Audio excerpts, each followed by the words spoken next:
dati kasi ako po ay taga SM. Sales clerk ako doon. Kumbaga, 4 na taon. Ang hirap kasi undergraduate ako. Okay, kumbaga sabi ko, nung hindi ako nakatapos ng pag-aaral, hindi naman pwedeng tatambay lang ako. Kasi one time nangingi ako ng pera sa mama ko, nakasimangot. Parang ang hirap na everyday mangingi ka lang ng pera, wala kang source of income. So, nag-work ako sa SM. Kaya lang, parang napapansin ko, ang tagal na ng panahon, wala nagbabago sa akin. Dumating yung time na yung escalator na dinadaanan ko, yun lang lagi. 3 taon na, 4 na taon na, wala nagbabago. So, naghanap ako ng paraan, kumbaga paano magbago yung buhay ko. Naimbita ako ng kaibigan ko, si Philip J. Una, hindi ako naniniwala sa kanya.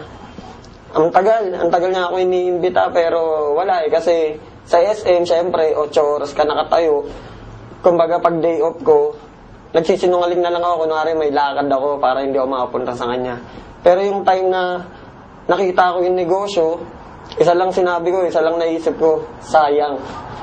Sana pala, nung una pa lang, iniimbita niya ako. Kumbaga, sumama na ako. Wala na nasayang na panahon. Kasi may nangyari sa akin, kaya ako kailangan pa ng dahilan para sumama ako sa kanya. Kasi last year, okay, nagka-baby ako. May 20 yun, May 20 sila pinanganak. Kaya lang, wala akong mga pambili ng gamot. Wala akong pang sustento. Kumbaga yun, nawala sila.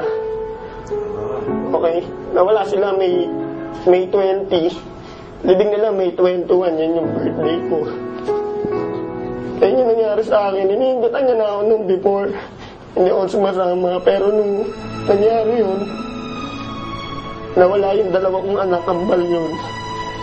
Sabi ko, hindi pwedeng maulit yan sa akin kasi sabi ko nga magulang mo mag-abroad, masakit para sa'yo, di ba?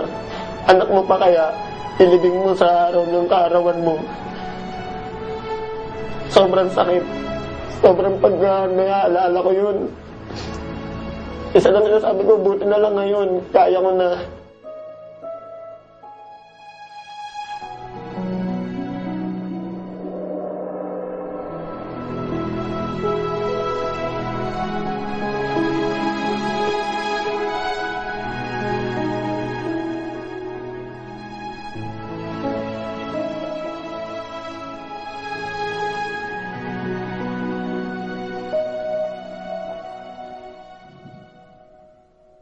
Imagine, pambili nung mga pangangailangan nung kambal ko, hindi ko mabili kasi wala akong pera, wala ako. Kaya ngayon, nandito ako. Sabi ko, hindi na mauulit yun. Kaya ngayon, sumama ako sa V-Mobile para hindi na maulit yung mga dati nangyari sa akin. Alam mo yung walang-wala ka, kinabaho mo, pagsahod mo, bus ka agad, alam mo yun, parang bayad utang lang, trabaho, bayad utang ka, wala nangyayari. Kaya nung dumating yung nangyari sa akin na yun, sobrang sakit. Parang wala akong magawa. Sinabi sa akin ng mga doktor, wala daw pag-asa kasi 16.5 months, pero hindi naman ganun eh. Sinabi lang nila yun para wag ako masaktan. Ngayon, masasabi ko, umikot talaga yung buhay ko. Bawat minuto nung oras ko, bawat segundo, masasabi ko may kwenta na, may sense na. Okay, sa financial, napakalaki. Nabibili ko na yung mga gusto ko. Bata pa ako, naisip ko, ba't ang daming kotse, nakasakay ka sa bus, ang daming sasakyan, pero bakit pamilya namin wala? Okay, so ngayon, dito sa V-Mobile, kayang-kaya na. Kumbaga, magbibilang ka lang ng ilang buwan.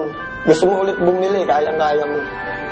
Actually, sa buong pamilya ko, natutulungan ko na sila. Dati, mama ko manghiram lang sa akin ng 200. Bukas, sisingilin ko na. Kasi wala ka ng panggastos. Ngayon, bigyan mo 1,000, 2,000, wala na eh. Hindi mo na iisipin kasi laging papasok na yung income sa'yo. Yung father ko, sumali siya nung nakabili na ako ng kotse. Siyempre, mga tao, pati mga kaibigan ko, nung nakabili na ako ng kotse, doon na sila nagsisalihan. Kaya lang, sumali nga sila, pero ang problema, yung time. Sana kung nagsisimula pa lang ako, naniwala na sila sa akin, di sana kasabay ko sila ngayon. Mga tao kasi, mga Pilipino, to see is to believe. Actually, magulang ko, ganun din eh. Nung sinabi ko sa kanila yung negosyo, inintay pa nila na magka-resulta ako. Ayaw pa nga ako pag-resignin ng mama ko sa SM kasi sayang daw yung 13th month. Ma-advise ko lang, magtiwala ka. Kasi yun lang naman ginawa ko. Nagtiwala lang talaga ako. Unang-una kasi pwede mo isipin na imposible. Pwede mo isipin na walang mangyayari sa'yo dito. Pero once na inisip mo yun, talagang wala. Isipin mo lang na kaya mo. Magtiwala ka sa mga taong nakapaligid sa'yo. Ako, sobrang laki ng papasalamat ko sa mga grupong nakapaligid sa akin. Techno Royal, Prestige, Triad, okay sila Martin, Elite. Okay kami dito kahit hindi kami magkakagrupo. Pamilya kami lahat. Nandyan sila, aalalay sila para sa'yo.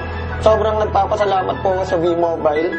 Kasi sa totoo lang, nung pag nagdadrive po ako ng kotse, ako lang isa iniisip ko, paano kaya kung wala ako sa V-Mobile?